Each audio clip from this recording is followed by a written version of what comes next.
മാങ്ങോട്ടുകാവ് വേലയുണ്ട് അനുബന്ധിച്ച് നമ്മുടെ അമ്പലത്തിൽ പാവക്കൂട്ട് നടക്കാറുണ്ട്. കൂട്ടുകാർ കണ്ടിട്ടുണ്ടോ പാവക്കൂത്ത്? തോല് കൊണ്ട് ഉണ്ടാക്കിയ പാവകളെയാണ് ഈ കൂത്തിന് ഉപയോഗിക്കുന്നത്.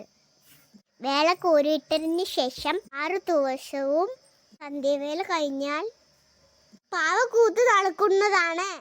ആണ് നമ്മുടെ കൂത്തമ്പലം. നമുക്ക് വീഡിയോ കണ്ടാലോ?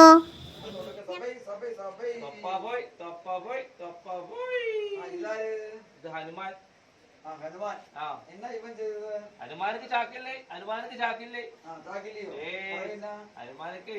ഹനുമാനെ പിന്നെ വട്ടിയും കൊട്ടയോ?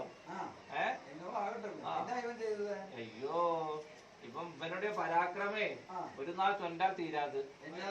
ഇപ്പൊ ലങ്കാരാജ്യത്തേക്ക് വന്ന് ചാടി രാവണേശ്വരുടെ മുഖത്തെ പാത്തേ യഥാ രാവണ, പൊട്ട രാവണ, ഗതികെട്ട രാവണ എന്നെല്ലാം അടുത്തു തരുമ്പോ എന്താ കൊരങ്ക് സീതയെ വിടുമോ, പോർക്ക് വരുമോ എന്തെല്ലാം ഇവൻ കേട്ട് അനേക ചോദ്യങ്ങളെല്ലാം കേട്ടത് രാജാവിടത്തിൽ രാവണീശ്വരിടത്തിൽ. ഇപ്പൊ അവൻ ചത്തത് ഇവനിപ്പോ അര എടാട് അയക്കാൻ മുടിയും അവനക്ക് മുടിയാതെ നമുക്കൊരു ചത്തത്. അതെ, കൊടുക്കല